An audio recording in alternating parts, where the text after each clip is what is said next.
Este podcast é uma realização O Historiante.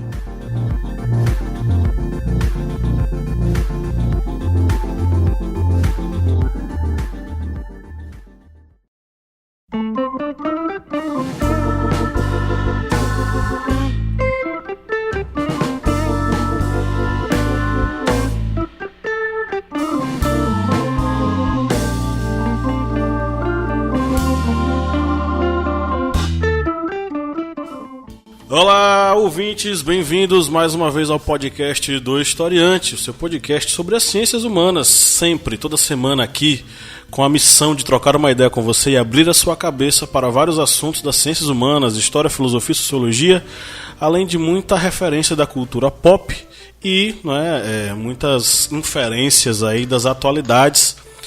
A gente está começando aqui mais uma minipédia e eu sou o professor Pablo Magalhães, aqui comigo está o Kleber Roberto. E aí galera, junto e Xelonal. E também temos a presença do nosso apoiador, nosso parceiro. Não tem aquele filme, Jogador Número 1? O Flávio é o apoiador número 1, né? O senhor Flávio Santos. E aí, Flávio? Olá galera, beleza? É um prazer estar aqui novamente participando deste podcast.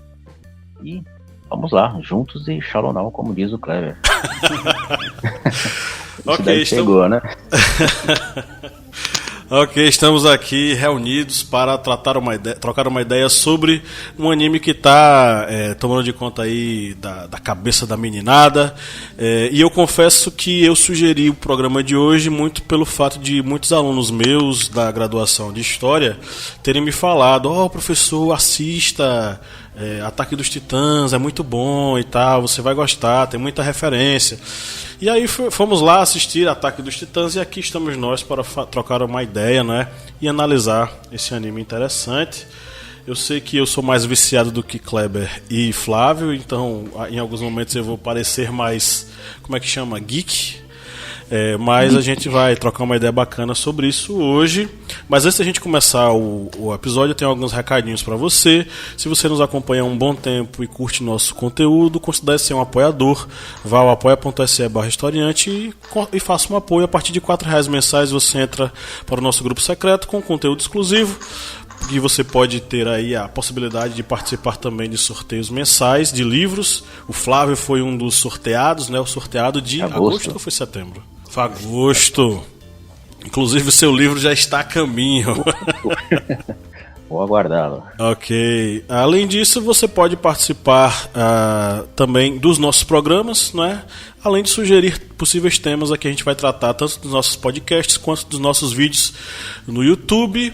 Além disso, você ainda pode cursar os nossos cursos online na nossa plataforma, lá no historiante.com.br.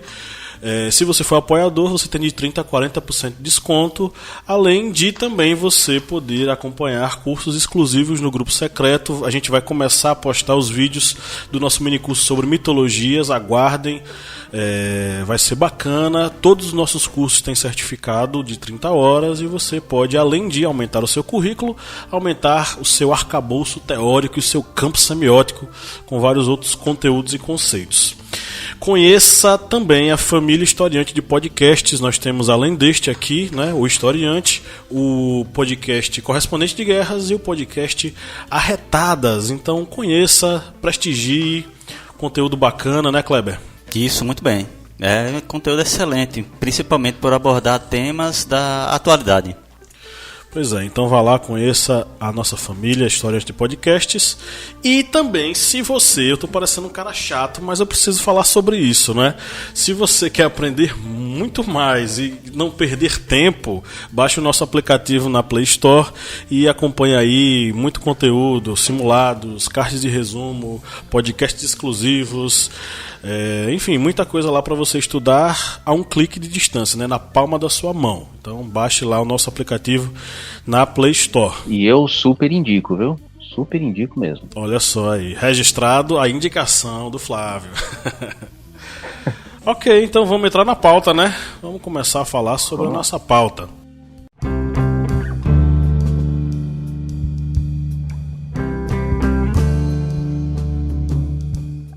Bom, eu vou fazer um breve resumo aqui do anime Shingeki no Kyojin. ou Ataque dos Titãs, né? Ou Attack on Titan, em inglês, que é uma série de mangá escrita e ilustrada por Hajime Isayama, publicado pela primeira vez em setembro de 2009 na revista mensal Besatsu Shonen Magazine. Desde então, os capítulos são compilados e lançados pela editora Kodansha. No Brasil, o mangá é licenciado e publicado pela editora Panini. A Panini, famosa aí, é a mesma editora do Saint Seiya, é a mesma editora do... meu Deus, Os Sete Pecados Capitais, uma galera, uma porrada de animes, de mangás. E Shingeki no Kyojin, além de mangá, é um anime, está passando na TV japonesa e no Brasil está disponível em alguns serviços de streaming, além do maravilhoso YouTube que está passando os episódios de graça. Bom, qual é o enredo da trama, né? Os seres humanos se depararam com a repentina aparição dos titãs após mais de um século de paz. Eren Yeager, Mikasa Ackerman e o amigo de infância Armin Arlett testemunham o aparecimento de um titã de 60 metros, o titã colossal, e outro menor, o titã blindado, que abrem uma brecha na muralha Maria. Os titãs em seguida invadem a cidade e fazem uma carnificina, incluindo a morte da mãe de Eren, que é devorada diante de seus olhos. Ele então decide se vingar e matar todos os titãs, entregando para a divisão de exploração.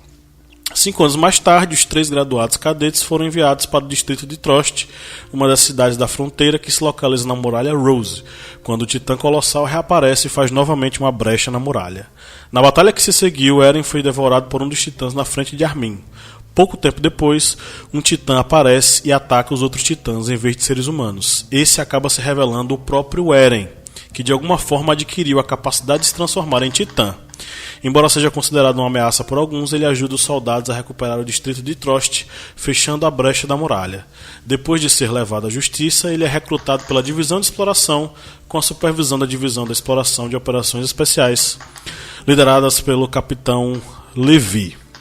Bom, basicamente é um mundo onde seres humanos são atacados por titãs, seres enormes, colossais, que lembram muito, tem a cara de seres humanos, mas eles são deformados, eles são, enfim, grotescamente potencializados de uma forma que assusta e ao mesmo tempo causa, vamos dizer assim, repulsa e nojo, né? E tem um detalhe interessante, esses titãs não devoram seres humanos por fome, eles não têm fome, eles se alimentam da luz do sol. Eles matam, eles devoram os seres humanos porque eles querem, porque eles estão a fim de devorar. O mais interessante, né, que eu achei desse anime, né, é o clima que ele é feito, né, aquele clima tipo assim de um tédio, né, pessimismo, desesperança, e isso me chamou bastante atenção, né. E tem muito a ver com o nosso hoje, com o que nós estamos presenciando, né? E isso me chamou bastante atenção. Por quê? Porque, ao contrário, né, de outros filmes, né? O que acontece? A gente sempre tem o quê? Uma esperança, né, de que o mal ele vai ser vencido. Já neste anime, não. Então esse sentimento ele acompanha, né? Acho que dos episódios que eu vi eu notei isso, né? Esse tom assim de pessimismo, né? Sem a esperança, quebra de todas as como é que posso dizer, expectativas, né? De que o mal ele vai ser vencido. Enfim, isso me chamou muito atenção. Eu nunca tinha ouvido falar deste filme, né, deste anime, e isso acho que marcou para mim, acho que foi a coisa mais que me chamou atenção, né, totalmente oposto, né, daquilo que eu esperava, né, isso me chamou bastante atenção. Bem, o que me chamou a atenção desse anime foi praticamente uma analogia histórica. E essa analogia ela remete à queda do Império Romano. Por que a queda do Império Romano? Quando os bárbaros eles começam a adentrar o Império Romano, nós temos primeiro a queda dos limes, que eram as fortalezas de fronteira. E lentamente eles vão adentrando nas regiões centrais do Império Romano, na Gália, Germânia, até chegar na Península Itálica. Nós temos a queda, por exemplo, de Adrianópolis.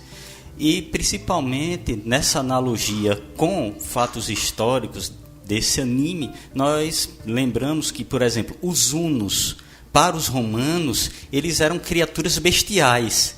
E é tanto que, em descrições de escritores romanos, os hunos eles se alimentavam de carne humana, porque eram seres bestiais, eram seres do inferno, é tanto que o próprio Átila era o flagelo de Deus.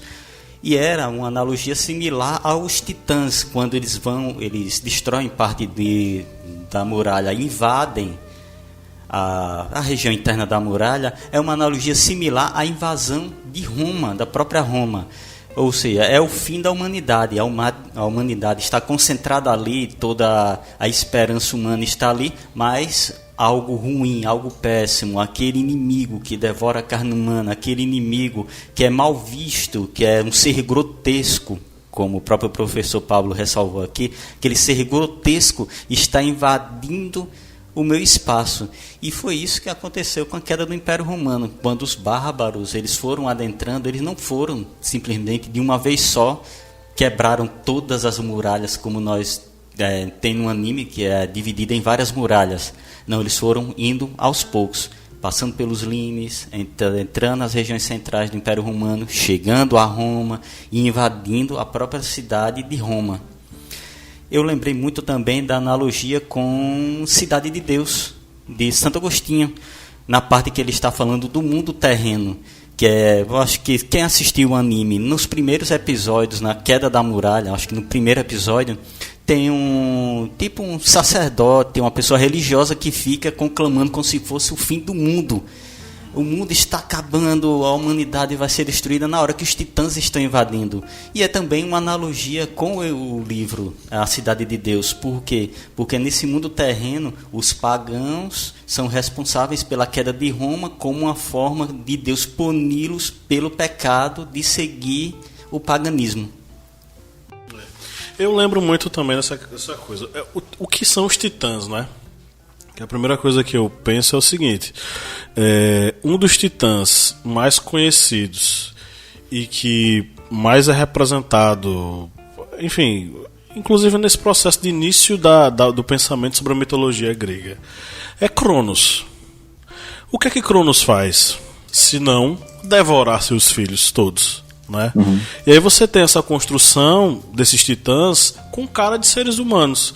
Eles muito bem poderiam ter colocado lá os titãs seres bestiais, tipo dragões, enfim, qualquer outra coisa, mas eles preferiram representar os titãs como seres humanos. Tá certo que alguns têm uma cara mais puxada, tá certo que um deles ele não tem pele, é todo só músculos, mas não deixa de ser representações de seres humanos. E talvez eu acho que isso faça parte também de uma tentativa dos autores de fazer uma espécie de causar medo em você, mas mostrar que o medo que você sente é do próprio ser humano. Porque aquele cara que vai lhe devorar não deixa de ser um ser humano.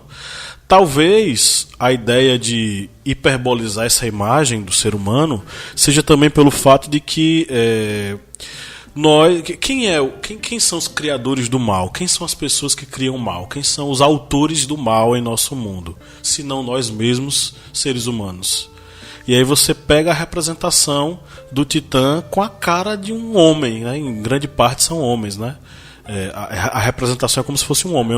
Eu não vi nenhuma mulher. E tanto que eles comem, né? Pessoas simplesmente para causar medo, não é porque eles precisam comer, né? Na verdade é mostrar quem que manda, né? Quem é que tá quem é que é o mais forte, né? Que é uma clara demonstração de força, né? Exato. E aí, enfim, são esses seres bestiais que são seres humanos, praticamente, têm a cara de seres humanos que devoram as pessoas, que é uma coisa que causa repulsa, causa medo ao mesmo tempo, né? Só que aí, como eu sou mais adiantado e avançado que vocês no anime, né, que eu acho que vocês chegaram aí, sei lá, episódio 5, 6 não passaram, e eu já tô assistindo, já passou a segunda temporada, já tô lá na frente. Tem uma questão interessante, né? Aquele local que eles acham que eles vivem sozinhos, que eles acreditam piamente que a humanidade só tem ali, que ali é o último reduto da humanidade, mas acaba se descobrindo que não. E mesmo antes de eles estarem naquela muralha, existia um outro local, um império chamado Império Marley, né? E aí onde tem algumas referências que eu queria que vocês comentassem, né? No Império Marley, como é que a sociedade vai se organizar? É uma sociedade que visualmente lembra muito a sociedade dos anos 40, 30, 40, no jeito de se vestir, os jornais circulam, os prédios, lembra muito os anos 40 por aí. E nessa sociedade nós temos uma clara distinção entre duas classes bem fortes, sabe? É a classe dos Marlianos, que é do Império Marley, e tem a classe dos Eldianos. A classe dos Eldianos é tratada por eles como se fosse lixo, a tal ponto de eles serem colocados em campos de concentração, eles serem tratados, trabalharem de forma quase que análoga à escravidão para poder sobreviver, todos eles marcados no braço, para que eles claramente fossem vistos como os Eldianos, porque não tinha uma distinção entre um Marliano e um Eldiano, todos os dois eram muito parecidos. Só que aí, por uma distinção, que é uma distinção de superioridade racial, os Eldianos viviam nesses campos de concentração, tinham que pedir permissão para sair, e eles eram marcados para todo mundo saber quem eles eram de fato. E aí o interessante é que, por que eles faziam isso? Porque eles acreditavam piamente que os Eldianos, eles tinham o demônio dentro de si, e que a qualquer momento esse demônio poderia surgir, e poderia causar o mal da sociedade. Os Marlianos acreditavam que os Eldianos eram preguiçosos, eram tratantes, e a culpa das principais mazelas do Império Marley era dos Eldianos, porque eles não cumpriam aquilo que eles diziam que iam cumprir, principalmente na questão da defesa do Império e por aí vai. Qual é o paralelo que a gente pode fazer com isso que eu acabei de dizer para vocês? Com certeza, Alemanha nazista, né? E o próprio Japão, né? O domínio que ele tinha sobre os demais povos, né? Asiáticos, como China, Coreia, o Sudeste Asiático, né? Praticamente, né? Remonta, né? Essa visão, né? De quem tem mais força, né? Imperialismo, enfim. E claro, eu acho que o principal é a Alemanha nazista, né? O que fez com os judeus, campos de concentração, enfim. É que a Alemanha nazista, analogia pura, né? No início, os judeus eram obrigados a utilizar aquela estrela de Davi no braço. Nos campos de concentração já eram marcados com numerações. E havia essa distinção social de que os problemas econômicos que a Alemanha tinha passado antes da ascensão do nazismo foi pregado que eram culpa dos judeus. Os judeus eram responsáveis pela destruição social e econômica da Alemanha. E por isso eles deveriam ser isolados e depois passaram a ser exterminados. É uma clara analogia ao que ocorreu nessas duas sociedades, tanto a japonesa no período imperialista, que foi no início do século XX, como principalmente a Alemanha nazista. Mas não devemos também esquecer que outros locais tiveram seus campos de concentração, como por exemplo aqui mesmo no Brasil. Durante a seca de 1915, os retirantes eles não iam para capitais, eles eram trancados em campos de concentração no interior do Ceará, para evitar irem para as capitais, para as zonas litorâneas. Numa clara alusão de que eram pessoas que não teriam condições ou não mereceriam ir para locais onde poderia se salvar daquela seca, que foi uma das mais terríveis do Nordeste. E no próprio Estados Unidos também teve, né? Contra os japoneses, né? Que chegavam ali, eles colocavam separados, né? Da sociedade americana durante o período, né, da Segunda Guerra Mundial. Pois é, e se não me engano tem na Netflix um mini documentário, Frank Capra, eu acho que é o nome dele. Ele produziu alguns documentários no período da guerra. A guerra estava rolando e ele produziu esses documentários nos Estados Unidos sobre os inimigos que os americanos iam enfrentar na guerra. Então, o documentário por si só é uma fonte histórica, né? Porque ele foi produzido no período da guerra para estimular os americanos a lutar na guerra contra os caras.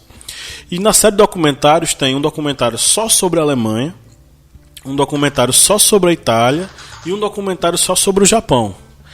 E, bicho, ele vai tratando sobre cada incursão japonesa na China, nas Coreias e por aí vai.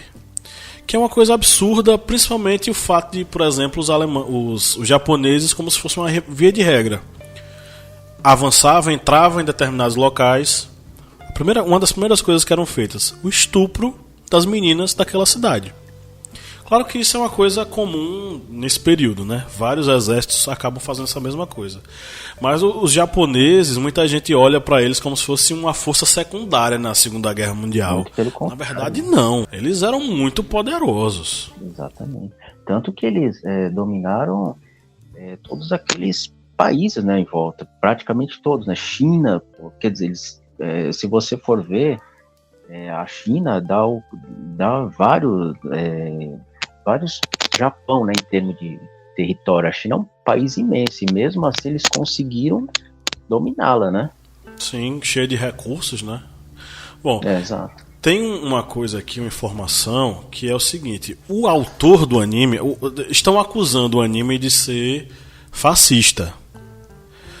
Por que acusam o anime de ser fascista? Por essas representações e tal, mas também porque em determinados momentos o autor do anime ele manifestou determinada opinião exaltando esse imperialismo japonês no século XX. E tem um personagem que é colocado no anime chamado Dot Pixies, que ele é baseado no Akiyama Yoshifuru, que é o pai da cavalaria moderna japonesa e também tem uma má fama por diversos crimes de guerra que a eles são imputados. Inclusive eu estou aqui com a imagem do cara. Infelizmente quem está ouvindo a gente não vai conseguir ver, mas Kleber e Flávio, se quiserem, pode colocar aí no celular o nome Dot Pixies para você ver a semelhança entre os dois personagens. E bom, eu enxergo no anime uma representação dessa relação nazista que aconteceu, né? Dessa submissão que os nazistas empreenderam e os japoneses empreenderam a chineses, a judeus e por aí vai, como se eles fossem coisas, né? A serem subjugadas, a serem dominadas. Sobre necessariamente esse período do nazismo, eu acho que a Netflix ela tá com como é que eu posso dizer, um catálogo interessante para que as pessoas possam conferir, porque se você colocar, eu já fiz esse teste, se você colocar nazismo na busca do Netflix, você vai encontrar uma série de documentários interessantíssimos. Um deles é Hitler, uma carreira, que narra o processo pelo qual ele acabou chegando ao cargo de Führer e como isso enfim, mudou, deu uma guinada de 360 graus na sociedade alemã, principalmente porque é uma coisa que aparece também no anime, que eu pude identificar. No período pré-Segunda Guerra Mundial, nós vamos ter na Alemanha a República de Weimar. A República de Weimar é a república burguesa, a república, vamos dizer assim, social-democrata, que vai ser estabelecida para meio que segurar aí os afãs, tanto de um lado, que seria o comunismo, quanto do outro lado, que seria o fascismo. E o modo pelo qual a sociedade de Marley ela acaba tendo uma escalada para o militarismo é muito parecida com a escala do militarismo que acontece quando Hitler ascende ao poder e na mudança de mentalidade do povo alemão em relação a essa questão do militarismo. Essa questão dessa expansão militar, principalmente Alemanha, mas também japonesa, é algo que se destaca principalmente nesse período antes da Segunda Guerra Mundial. O Japão, por exemplo, ele sai de um período do shogunato, que era um país literalmente feudal, em que as estruturas de um, digamos, feudalismo japonês existiam, eram vivazes. Mas, a partir do momento em que há a centralização de poder na mão do imperador, nós temos uma expansão, tanto econômica, política e também militar. Como bem ressalvado aqui nesse podcast, o Japão ele conseguiu rapidamente abocanhar um grande território no Sudeste Asiático, nas ilhas do Pacífico, e chegou realmente a certos momentos a terem um poderio militar que conseguia fazer frente ao poderio militar norte-americano. Eu, infelizmente, esqueci o nome de um almirante japonês que ele dizia que o Japão ele tinha condições de vencer os americanos nos 6 primeiros meses da guerra, mas depois do 6º mês é aí que os Estados Unidos conseguiria reverter essa diferença no seu equipamento militar, no seu poderio militar. Na Alemanha também nós temos uma escalada muito rápida. Hitler literalmente atropela o Tratado de Versalhes e começa a militarizar o exército alemão, as forças armadas da Alemanha. E isso com a Inglaterra, o Reino Unido e a França fazendo vistas grossas. Invadiu a Renânia e a Grã-Bretanha, a França não fizeram nada, invadiu os Sudetos e dominou a Tchecoslováquia depois, e a Reino Unido e a França também ficaram em silêncio, invadiu a Polônia e a França e a Grã-Bretanha ficaram parados só na defensiva. E lembrar também que a Itália, antes mesmo da Alemanha, também já estava se expandindo na África. A Etiópia caiu sob o domínio de Mussolini, numa clara alusão expansionista dessas nações nazifascistas e do imperialismo japonês, que começou a ocorrer essa escalada já no início da década de 1930 e resultou na Segunda Guerra Mundial. Tem uma coisa que também dá para identificar no anime, que é a questão da instrução e da educação. A ideia de superioridade no Império de Marley sobre os Eldianos é tão forte que isso já é ensinado desde a escola, né? E eles acabam reproduzindo isso. A gente tem na Alemanha, por exemplo, a juventude hitlerista, né? O que é a juventude hitlerista, senão essa construção de jovens preparados, propensos a defender o ideal nazista, mas não defender de forma superficial.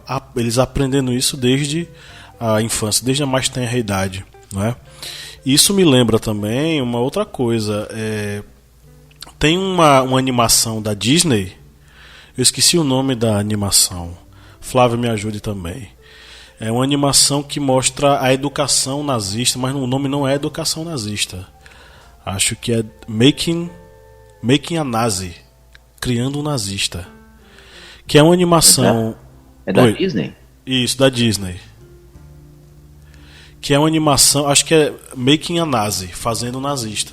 Que é o seguinte, é uma animação criada pela Disney, né? Porque a gente sabe que na Segunda Guerra Mundial os Estados Unidos não querem tomar partido. Só que aí muitos setores enfim, inclusive o próprio Walt Disney vai entrar na brincadeira para dizer o seguinte: não, a gente vai entrar na guerra e a gente vai começar estimulando as crianças. De que modo? Através de desenhos animados. E aí você tem o Pato Donald nazista, né? Cleber está me mostrando aqui Education for Death. Isso, educação para a morte. Flávio pode dar uma conferida aí também no seu celular, no seu computador, enfim. E que é uma animação que é uma propaganda, sabe? Qual é a ideia? É estimular a criança a entender o que é a educação nazista e como ela é preparada para defender o Führer até a morte, né? E aí tem muitas cenas que são clássicas, por exemplo, o professor ensinando que você não tem que ter pena do coelho que foi engolido pelo lobo, você tem que ter orgulho do lobo que comeu a lebre porque ela é mais fraca. E aí você aprendendo isso desde a infância até você se tornar uma máquina de matar, uma máquina nazista de matar pessoas, né? Que não tem como não traçar esse paralelo. E de certo modo a educação, e se você for pegar nos estados totalitários, inclusive no estado brasileiro, a educação ela é organizada para reproduzir o ideal da classe dominante. Com certeza. Tô mentindo? Não, com certeza. Por exemplo, qual é a educação, por exemplo, que o MEC quer que as escolas tenham? Voltada ao trabalho, né? A pacificação, né, das massas, né? Não questionar. A cívico-militar, em que você vai ter que se submeter a uma autoridade superior constantemente. Isso na clara analogia de que você vai ter que se curvar para o Estado. O Estado sempre vai ser superior a você. Você não é, digamos, o poder não vai emanar de você, e sim da pessoa que está comandando o Estado. Exatamente. E o interessante, né, é que escola pública, o ensino já é totalmente voltado ao aluno o quê? Obedecer, né? Diferentemente do ensino privado, né? Que aí estimula o aluno, né, a buscar o seu ideal, né, desenvolver-se, enfim, são totalmente, né, opostos um do outro, né, um antagonismo, né, melhor dizendo. E para que serve também, né? Para cada classe uma educação diferente. Exato. O cara da classe média quer para ele a educação, para o filho dele, uma pegada construtivista, mas para o aluno da escola pública, uma pegada militarista. Pois é, né? Paulo Freire para pobre é muito perigoso, né? O que Paulo Freire chamava de educação bancária. O aluno só recebe informação, não partilha, digamos, da construção do conhecimento. Você senta, professor fala, você aprende, se curva e sai da sala. E sai da sala e já vai para o mercado de trabalho, né? Você não tem tempo para para encontrar o seu ideal, né? Aquilo que você gosta de fazer. Simplesmente faça, né? Just do it, como a Nike, né? Apenas faça. Agora, uma coisa que também chama atenção, você falou que o criador, né, foi acusado de ser um fascista, né? Interessante, né? Nacionalismo, né? Ele está muito, sabemos que ele está ligado, né, aos ideais, né, fascistas. Interessante é que nacionalismo, né, uma pessoa que ela diz que né, demonstra ser, ela sempre exalta algo de ruim que o seu país fez, né? É interessante, né? Aqui do nosso país sempre exaltam o quê? Ditadura militar, né? Demais países como Itália, né? Exalta o quê? Aquela figura, né? Autoritária, né? Mussolini, o Hitler da Alemanha. Impressionante isso. Eu estava aqui pensando sobre isso, né? Exalta sempre aquilo que o seu país ele fez de ruim, né? Aquela coisa que não tem que a gente exaltar, é algo para poder, ao contrário, né? Envergonhar-se disso, né? Sim. Impressionante. O nosso não. O presidente seu e de Kleber, ele exalta recorrentemente quem, gente? Aqui no Brasil, o Ustra. E lá fora, o Pinochet. Né? No Paraguai chegou e falou do Stroessner. Que ele exaltou aquele outro do Paraguai, né? Stroessner. O Stroessner, né? Que inclusive o Stroessner, para quem acompanha o podcast, escuta o Projeto Humanos, eu não sei se o Flávio escuta o Projeto Humanos, tem o Stroessner, ele tinha uma casa no Brasil que era uma casa onde as pessoas usavam para fazer tortura. Isso sem ninguém saber, sem ninguém contar para ninguém. Então o cara era ruim lá e ainda era ruim aqui. Pois é. E, gente, eu tava vendo no YouTube há uns 2 meses atrás documentário paraguaio que contava o que ele fazia com as crianças que ele e a sua turma estuprava. Gente, eu não consegui assistir até o final. Eu vou buscar o nome desse documentário e indico a vocês. Mas olha, é de embrulhar o estômago. É de embrulhar o estômago. Principalmente saber que o presidente exalta um cara desse. Porque, olha, tem que ter nervos de aço. Pois é. Bom, chegamos ao final de mais uma minipédia. Foi rapidinho, né? Meia horinha, passou voando. Fica aí a sugestão para que você que nos ouve assista o anime, né? E diga se gostou, se não gostou. Identifique também quais são as referências históricas que estão presentes lá. Tem muita coisa que a gente pode tratar. Inclusive vai rolar vídeo lá na TV Historiante sobre Ataque dos Titãs em uma outra perspectiva filosófica, para que você entenda ainda mais, você complemente a escuta desse episódio aqui do podcast com o vídeo e você possa, né, se integrar mais aí sobre essas referências que o anime faz. Flávio, foi um prazer tê-lo aqui mais uma vez em mais um programa. Opa, o prazer foi todo meu, gostei muito de participar com você, de conversar, de debater o tema, foi muito bom. Pena que passou tão rápido, né? A gente vai conversando, o tempo vai correndo da gente. Mas eu gostei muito mais uma vez, viu? Muito obrigado por mais esta oportunidade. Nós que agradecemos, você que é o nosso apoiador número 1. E para quem é nosso apoiador que está ouvindo a gente aqui agora, o Flávio estará no podcast secreto apenas para os apoiadores lá no Facebook, ou para quem curte... para quem usa o nosso aplicativo na aba de apoiadores. Então, se você ainda não é apoiador, seja apoiador e acompanhe lá o podcast secreto e além de outros materiais que a gente posta lá para os nossos apoiadores. Kleber Roberto, considerações finais, quer falar alguma coisa? Bem, no podcast Correspondente de Guerras nós temos a primeira parte, que é uma introdução sobre o início da Segunda Guerra Mundial, em que nós fazemos a abordagem sobre a expansão da Alemanha, da Itália e do Império Japonês. Já estamos na fase de conclusão já da segunda parte do Correspondente de Guerra sobre a Segunda Guerra Mundial, em que nós vamos abordar a expansão alemã sobre as nações europeias até a invasão e conquista da França. Vai ser muito bom material de primeira que está vindo aí para vocês. Beleza, então acompanha aí o Correspondente de Guerras. E no 3 vamos dar um tchauzinho, galera. 1, 2, 3. Tchau.